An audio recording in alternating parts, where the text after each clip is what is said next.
¿Qué crees, Rebe? Que últimamente he estado tratando de expandir, por así decirlo, mi creencia sobre el poder del pensamiento para incluso curar enfermedades. O sea, ¿qué tanto podemos cambiar nuestra fisiología, nuestra biología con los pensamientos? Y me puse a pensar entonces en mi historia de vida, qué tanto he cambiado mis pensamientos, o sea, pensamientos radicales, ¿no? O sea, he pensado Ujú, cosas distintas, por ejemplo, sobre la sexualidad, ujú, sobre el uso de sustancias incluso, o por no ujú, llamarles drogas a todo, eh, sobre Dios.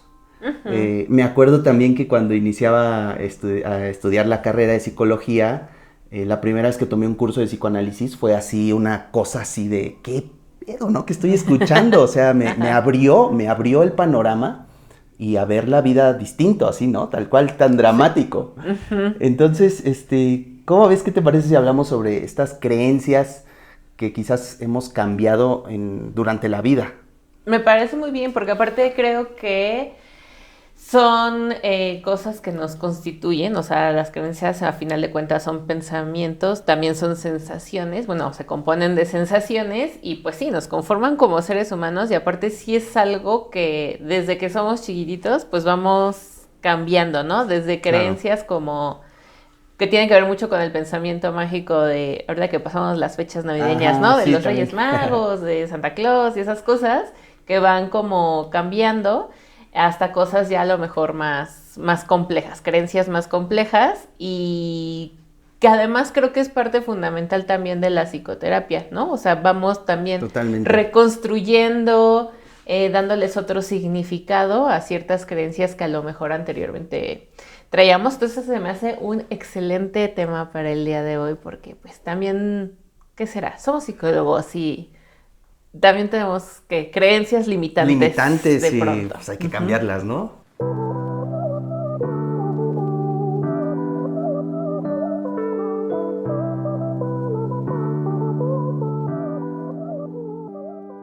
Muy bien, pues Exacto. bienvenidos, bienvenidas. Ahorita que hablaste sobre las creencias y relacionadas con la psicoterapia, o sea, yo creo que es fundamental y creo que incluso fue una creencia mía como cambiarla, qué tanto una terapia puede cambiar, entre comillas, ¿no? La realidad de una Ujú. persona. Solamente, o sea, porque la persona puede estar incluso viviendo la misma circunstancia, Sí. pero en psicoterapia puede cambiar la forma en la que él lo experimenta, en la que piensa sobre esa circunstancia, en lo que significa para su vida, y eso cambia Ujú. su vida, ¿no? Cómo enfrenta esa situación. Entonces, Ujú. pues sí, o sea, las creencias nos constituyen y constituyen, creo, también la realidad a nuestro alrededor. Sí, pensaba justo como, por ejemplo, ¿no? Dentro de la psicoterapia psicoanalítica, que seguramente también se usa en otros enfoques, pero precisamente cuando hablamos de resignificar, ¿no? O sea, de darle Mm, otro sentido, otro significado a las vivencias, a las experiencias, pues se trata de ujú. eso, ¿no? De cambiar las creencias que tenemos sobre un evento, cambiar la percepción. Entonces sí, creo que las creencias que nos vamos, o sea, es algo que se retroalimenta. Las creencias que nos vamos formando tiene que ver con la percepción que tenemos del mundo y la percepción que tenemos del mundo Claro. se retroalimenta de esas creencias que nosotros tenemos de esa cosa en particular, ¿no? Pero bueno, tú estabas comenzando a hablar, no sé si te gustaría hablar de esta creencia que dijiste al inicio, o qué otras creencias has cambiado a lo largo de tu vida y creo que estaría padre también hablar de cómo empezamos a cuestionarlas, ¿no? Va. Pues yo ahorita te digo, cuando empecé sobre el tema de qué tanto el pensamiento puede cambiar la biología del cuerpo, incluso curar Ok. enfermedades. Ujú.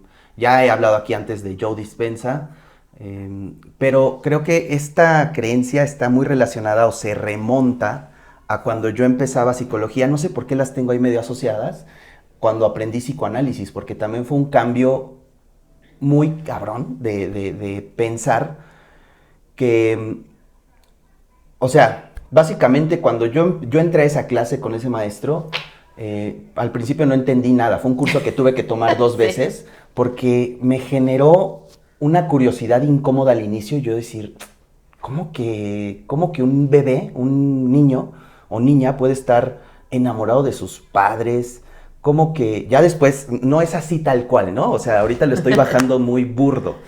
Este, pero hablaba entonces de la vida anímica, de los significados, de lo que ocurre adentro, y yo no había escuchado eso antes, en ninguna otra clase, ¿no? Pero algo me generó ahí de curiosidad, que dije al principio como que lo rechacé, y después dije, voy a tomar otra vez el curso, no entiendo por qué lo hice, no entiendo por qué lo hice.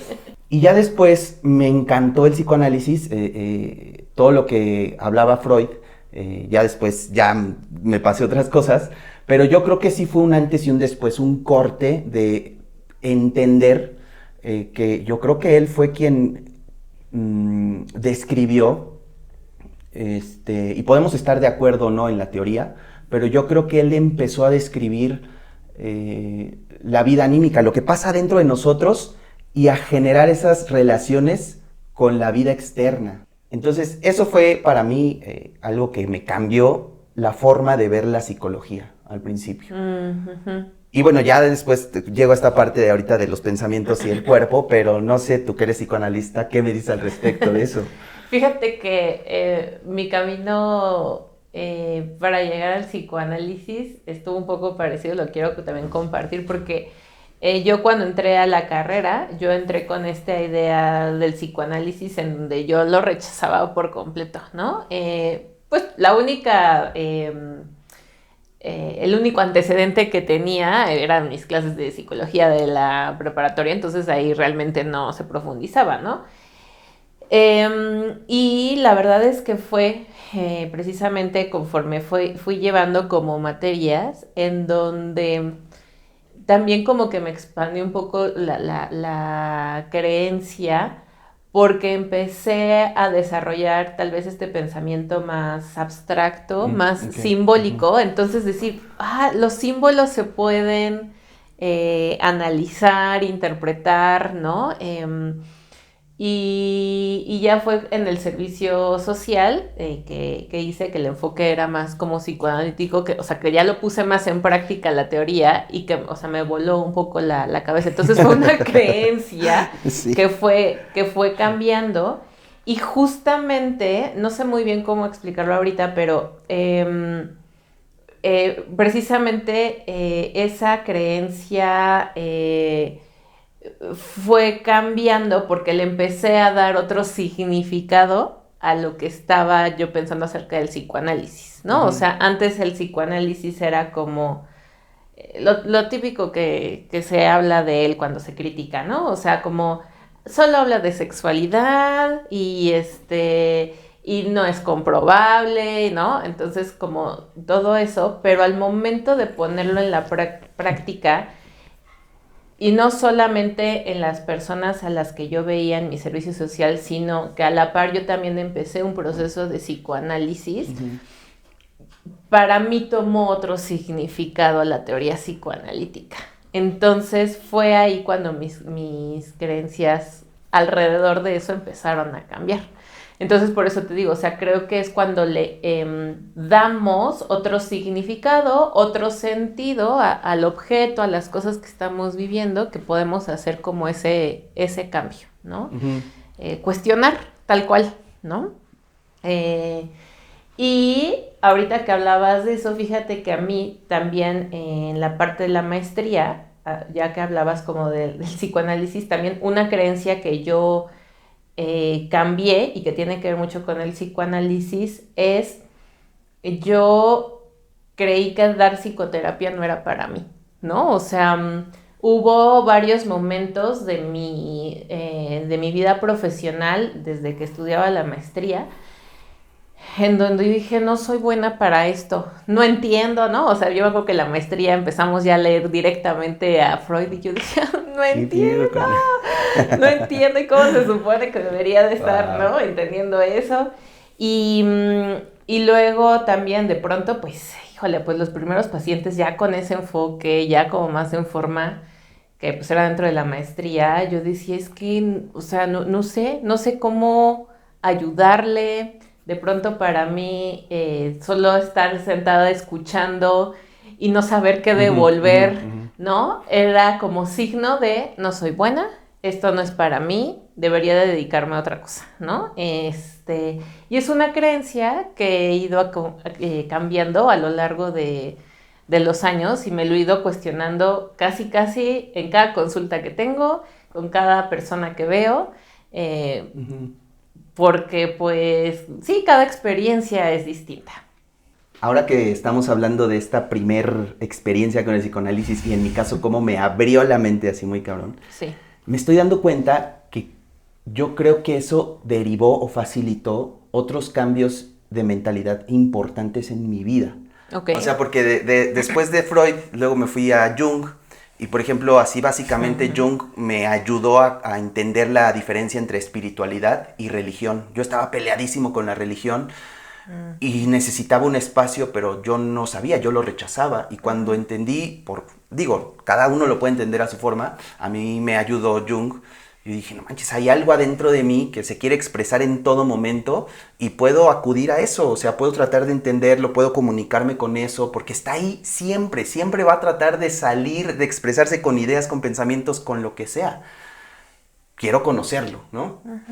Y yo creo que de ahí me llevó entonces a cuestionar, a tomarme como con mayor cuidado otros temas importantes en mi vida, la sexualidad, el uso de sustancias, Dios, ¿no? O sea, ¿qué es Dios? ¿Quién es Dios? ¿Qué hacemos aquí? Algo tan existencial. Y yo creo que por ahí han ido mis cambios como más fuertes en la vida. Y digo, ahorita el que estoy experimentando como más conscientemente y más fuerte y que estoy estudiando es el de el poder de los pensamientos.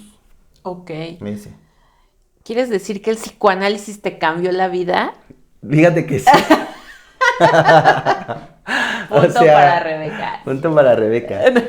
Pero... Ya lo dejé. O sea, ya digo, gracias. Muchas gracias. No, pero ahorita que lo dije, me doy cuenta que fue un gran catalizador. Ok, sí. Ok. Muy bien, muy bien. Oye, y entonces esto último que decías de ¿cómo lo formulaste? El poder de los pensamientos. Ajá, el poder de los pensamientos, ¿como qué? O sea, ¿como qué te estás dando cuenta? ¿Qué estás cuestionando alrededor de eso? Hay personas, o sea, yo siempre recurro a Joe Dispenza, aunque hay otros autores y desde hace mucho, que igual y pueden plantearlo desde un enfoque hasta más fantasioso, ¿no? De que lo que crees, lo creas, ¿no? Ya aterrizando las ideas en algo más material, no me parece tan fantasioso. Pero bueno, específicamente Joe Dispenza es una persona que les enseña a quien acude a él, que va a sus retiros y todo, a meditar.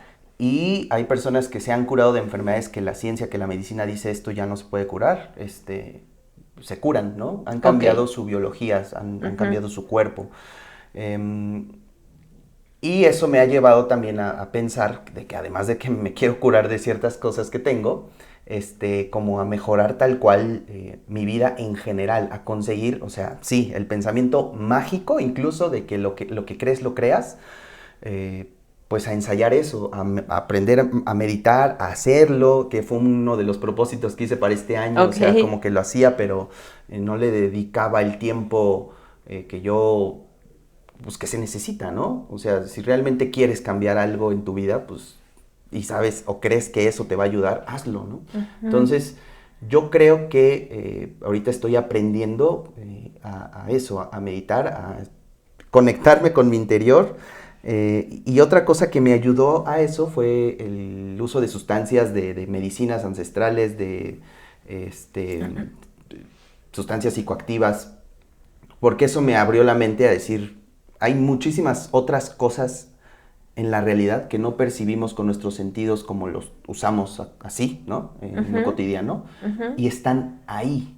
Entonces, estas sustancias me ayudaron a saber que hay otras cosas que no vemos como, y se me hace tan sencillo como la gravedad, o sea, la gravedad no la vemos y la sentimos, el aire no lo vemos y lo sentimos, las ondas de radio están ahí y escuchamos el radio, ¿no? Entonces, hay cosas que no percibimos con nuestros sentidos como los usamos, pero que si lo practicamos, podemos percibirlas e influir en la realidad. También me acordé de Jacobo Greenberg, también ahí, ¿no? O sea, está muy interesante. Yo creo que va por ahí todo eso. ¿Qué tanto puedo cambiar realmente, tanto de mi biología como de mi realidad externa con mis pensamientos? Ok. Oye, pero, por ejemplo, para llegar a eso, por ejemplo, tú tenías antes una creencia distinta a las medicinas ancestrales o a estas sustancias. ¿O siempre has tenido como esta idea de que te podrían servir para ello? Sí, eran limitantes. Limitante como en un sentido moral, es malo, ¿no? Te va a hacer daño, te va a pasar algo. O sea, todo lo malo, todo lo limitante estaba ahí, tanto en la sexualidad como en las sustancias. Ok. Porque, bueno, de nuevo creo que este es un ejemplo de lo que decía hace ratito, ¿no? Cómo se retroalimenta, ¿no? O sea, una creencia te puede llevar a, por ejemplo, no experimentar este tipo de cosas. Totalmente.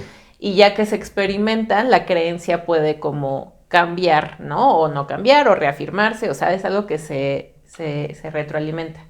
Y ahorita que decías mucho de, que decías de lo moral, creo que es una parte, la parte de la moralidad, que es una creencia también, ¿no? Lo que creemos que es bueno, claro, que es malo, pues es algo que rige bastante nuestras decisiones, nuestra vida, pues sí, nuestra forma de ver la vida en general. De vivirla, ¿no? De experimentarla. Exacto. Hasta aquí ya no, porque paso de aquí y es algo malo, terrible, no lo puedo permitir, la gente no me puede ver haciendo eso. No. Entonces, creo que esa es una creencia como más general que en sí la mayoría de los seres humanos tenemos, ¿no? Esas creencias de lo que es bueno y de lo que es malo. Sí. ¿No? Y, por ejemplo, en ese sentido, yo también he cambiado unas creencias alrededor de eso, ¿no? O sea, de qué es bueno, de qué es malo. Yo, por ejemplo, muchas veces, pues bueno, hay ciertas etapas de la vida donde creemos que lo que dicen nuestros padres, las autoridades, pues es lo que es bueno. Y sí, porque son como nuestro vínculo con el medio externo, ¿no?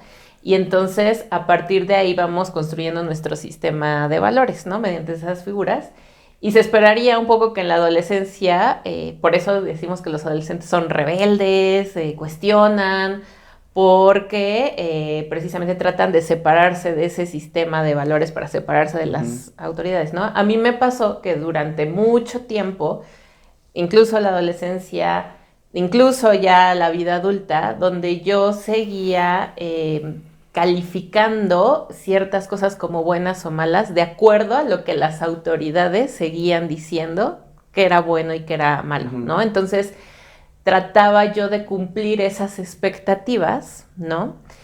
Y esa es una creencia que en mí ha cambiado, lo que es bueno y lo que es malo, y darme cuenta que pues va más allá, ¿no? O sea, no es tan polarizado el pensamiento. A mí, hoy por hoy, puedo descubrir que hay ciertos matices, e incluso yo en psicoterapia le digo a los consultantes, ¿no? O sea, como quitémonos un poco del vocabulario, es bueno, es malo, porque hay que entender que hay matices y grises. Entonces esa es una creencia que en mí ha cambiado. La parte de lo moral ha cambiado bastante.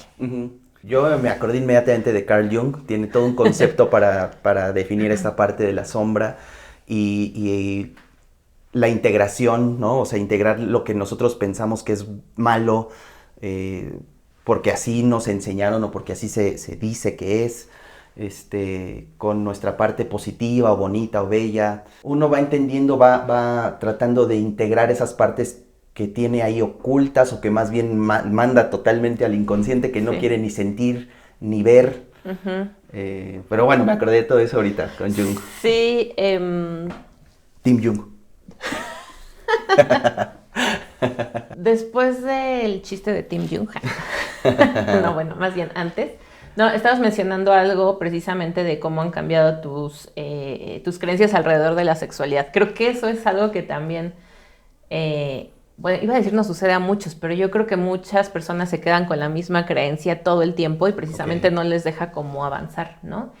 Y el tema de la sexualidad creo que es también súper relevante para lo que estábamos hablando de la moralidad. Es un tema súper tabú. Ahí se ven súper polarizadas las cosas que son buenas, las que son malas, según quien sea, según cierto grupo de la sociedad. Y precisamente, por ejemplo, ¿no? Yo me acuerdo que, pues, que será adolescente, esta creencia de la virginidad, ¿no? O sea, yo tenía esta creencia de la virginidad que, aunque no lo pensaba tan explícitamente, sí yo creo que tenía o creía yo que tenía una posición moral más alta, ¿no? Si las mujeres, porque esto estaba puesto en las mujeres, era una cuestión de género, ¿no? Las mujeres eran más valiosas, ¿no? Sí, llegaban vírgenes al matrimonio, ¿no? Que viene de una idea religiosa y de control y de muchas cosas. Pero entonces yo recuerdo que en la adolescencia, en mis primeros años de adolescencia, o sea, como que yo traía mucho eso. Y esa es una idea que ha ido cambiando en mí. Y con todo este movimiento feminista, con todo el movimiento de ver a la sexualidad como algo más humano, natural, ¿no? Que todo el mundo experimentamos. Esa es una creencia que ha ido cambiando en mí.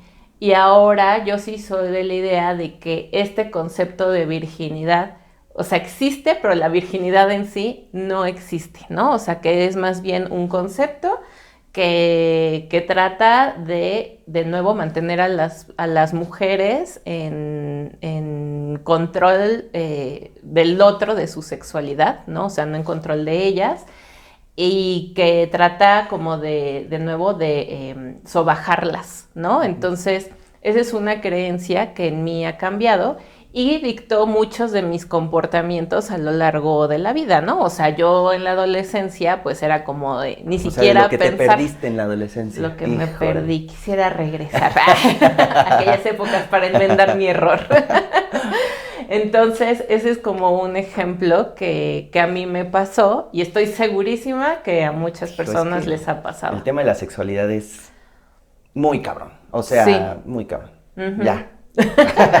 Conclusión. Conclusión.